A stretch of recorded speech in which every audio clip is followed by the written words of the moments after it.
Welcomes to Riwaaj family சேனலை subscribe பண்ணிக்கோங்க. என்னோடய வீடியோஸ் பிடிச்சிருந்ததுன்னா லைக் பண்ணுங்கள், ஷேர் பண்ணுங்கள், கமெண்ட் பண்ணுங்கள். என்னோட 2 நாள் பக்ரீத் செலிப்ரேஷனை தான் பார்க்க போகிறோம். அம்மா வீட்டில் ரொம்ப கேஷுவலான ஒரு செலிப்ரேஷன்.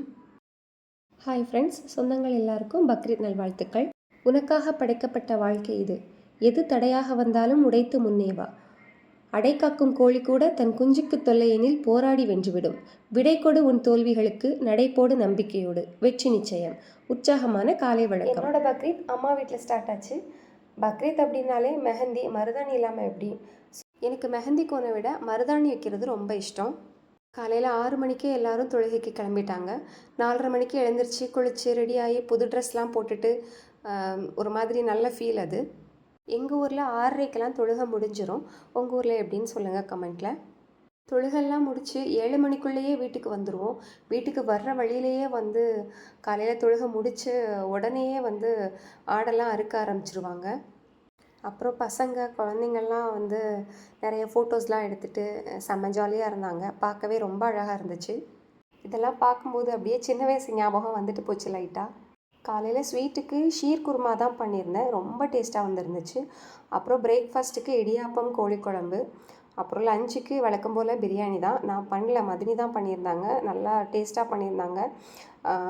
ரொம்ப பிடிச்சிருந்துச்சி. மட்டன் பிரியாணி அண்ட் ரைத்தா மட்டும்தான். அப்புறம் பிரியாணிலாம் முடித்ததுக்கு பிறகு ஐஸ்கிரீமு அப்புறம் கேக்குன்னு சொல்லிட்டு கட் பண்ணிட்டு கொஞ்சம் நல்லா ஜாலியாக போச்சு அன்றைக்கி டே.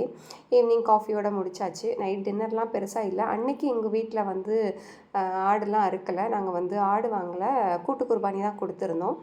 ஸோ கூட்டு குர்பானி அப்படிங்கிறதுனால முந்தின நாள் நாங்கள் வாங்கிக்கல, மறுநாள் தான் கொடுக்க வரதா இருந்தாங்க. நானுமே கூட்டு குர்பானி தான் கொடுத்துருந்தேன். ஏன்னா பாப்பா வச்சுட்டு என்னால் சிங்கிளாக மேனேஜ் பண்ண முடியாது அப்படின்றதுனால அம்மா எல்லாத்தையுமே டிஸ்ட்ரிபியூட் பண்ண ஆரம்பிச்சிட்டாங்க. அப்புறம் செகண்ட் டேயும் ட்ரெஸ்ஸு புது ட்ரெஸ் இல்லாமல் ஃபினிஷ் ஆகாதுன்ற மாதிரி புது ட்ரெஸ்லாம் போட்டுட்டு ரெடி ஆகிட்டோம் காலையிலேயே. பிரேக்ஃபாஸ்ட்டு பெரிய சொல்கிற அளவுக்கு இல்லை. பட் லஞ்சுக்கு ரசம் அப்புறம் சிக்கன்லாம் பண்ணியிருந்தாங்க. முந்தின நாள் பிரியாணி அப்படின்றதுனால இன்றைக்கி ரசமும் ஒயிட் ரைஸு அப்புறம் சிக்கன் அதெல்லாம் தான். ஒரு பங்கு கறியை பள்ளிவாசலுக்கே கொடுத்துட்டோம். இதெல்லாம் முடித்து ஈவினிங் ஒரு 5 o'clock நானும் ஆலங்குளம் கிளம்பிட்டேன். பைக்கில் தான் வந்தேன் பையன் கூட. வீட்டுக்கு சேர்கிறதுக்கே ஒரு 6:30 ஆகிடுச்சு. அப்படின்றது இவ்வளோ தான், சிம்பிளாக தான் போகும். தேங்க்ஸ் ஃபார் வாட்சிங். என்னோடய சேனலை சப்ஸ்கிரைப் பண்ணிக்கோங்க. வீடியோ பிடிச்சதுன்னா லைக் பண்ணுங்கள், ஷேர் பண்ணுங்கள்.